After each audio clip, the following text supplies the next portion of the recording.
Okey, Assalamualaikum. Saga FL Auto Kempro, enjin Kempro je pakai. Sekarang ni kita nak turun gearbox, kita kena buat begini dulu. Cabut skru motor enjin, lepas tu cabut skru motor enjin sini, lepas tu cabut skru motor enjin belakang tu, lepas tu cabut sekeliling gearbox, lepas tu cabut skru top komputer. Kita cabut sini mudah sikit, kita buat tabung apa dia panggil? Walana, apa panggil?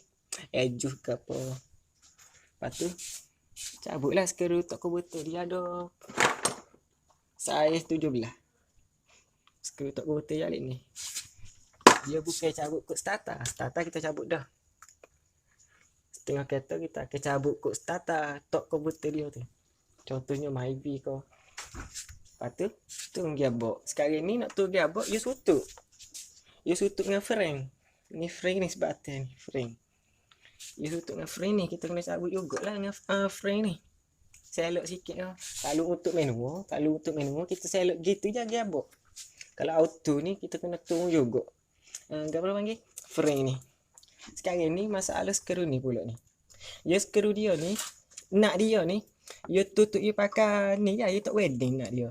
Waktu bila kita buka, dia jadi mus ni keringan nak. Sebab tu kita akan kena belah sini. Terpaksa belah, lepas tu kita pun tahan dengan span 27. Tapi sekarang ni tak boleh juga ni, tak boleh nak buka juga. Kita pakai bedang ni tak urut. Kena paut juga lah. Kena pakai ring juga lah. Tu kita buat gitu ni. Kalau kita kerak. Lepas tu kita kena tuai lah sikit ni. Hot cover kepada tudung dia ni. Sebab dia tak pakai wedding, dia pakai kira dia tak wedding nak dia tu. Dia kira apa panggil? Dia tutup gitu lah. Kira dia tahan adalah rumah dia ni. Dia tahan dengan tu anak dia. Sekarang ni kalau nak kerak kedua bawah ni, sak dia ni. Lepas tu tuai hot ni, tuai hot besi-besi lebih ni.